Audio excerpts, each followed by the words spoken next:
बलिया से बड़ी खबर, जहां गगनयान के सफल परीक्षण पर केंद्रीय मंत्री जितेंद्र सिंह का बड़ा बयान। कहा, आज सफल परीक्षण के बाद गगनयान की लॉन्चिंग के अंतिम पड़ाव की ओर बढ़ रहे हैं। आज के सफल परीक्षण के बाद श्रृंखलाबद्ध तरीके से कुछ और परीक्षण किए जाएंगे।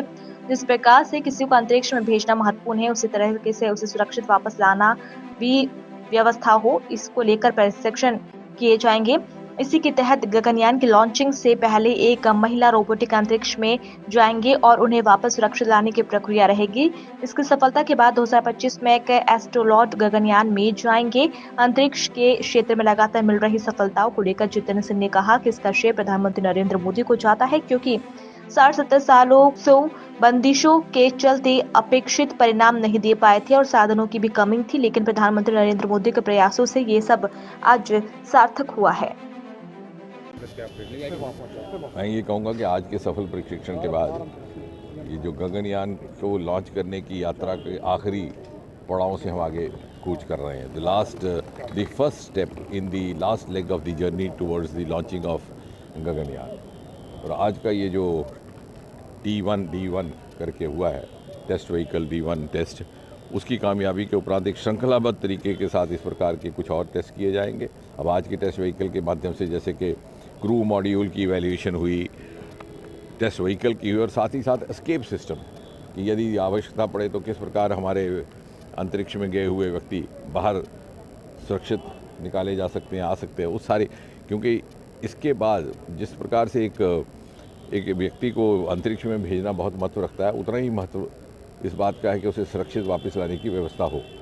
तो श्रृंखलाबद्ध तरीके के साथ जब ये इस प्रकार की टेस्ट फ्लाइट्स होंगी, फिर उसके बाद आगे चल करके एक बड़ी फ्लाइट जो लगभग ड्रेस रिहर्सल जिस तरह से ह्यूमन मिशन होगा, उसमें कोई व्यक्ति तो नहीं होगा, लेकिन उसकी इटरनरी, उसकी यात्रा उसी प्रकार की रहेगी। और फिर गगनयान के लॉन्च से 5-6 महीने पहले एक रोबोटिक हमारे अंतरिक्ष में जाएंगे, महिला रोबोटिक वयोमित्र, और वो उसी प्रकार की गतिविधियां करेंगे और वापस लौटेंगे। और जब हम फिर उस प्रकार उसके उपरांत जब पूरी तरह से संतुष्ट हो जाएंगे, तो फिर एक वाकई हिंदुस्तानी मूल के एस्ट्रोनॉट गगनयान में लगभग 2025 में जाने की स्थिति में रहेंगे। सरकार की बढ़ती वैज्ञानिक सफलताओं को कैसे?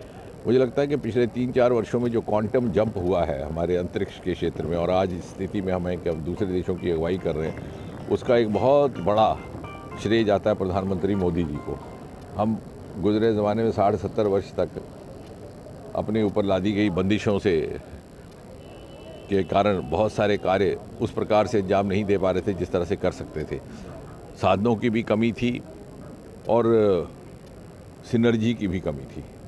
आज देखते ही देखते 3-4 वर्षों में 5-6 से बढ़कर के स्टार्टअप्स की संख्या 150 से अधिक हो गई। एंटरप्रेन्योर बन गए, इंडस्ट्री का वहाँ निवेश है, पब्लिक पार्टिसिपेशन है, और एक इंटेग्रेटेड सिनर्जाइज तरीके के साथ जब पूरा का पूरा देश होल ऑफ नेशन के अप्रोच से मोदी जी ने उस अनुकूलता का अभाव पूरा किया जो पहले शायद हमें हमारी प्रगति पर्याप्त तौर पर होने की में आड़ा आता था।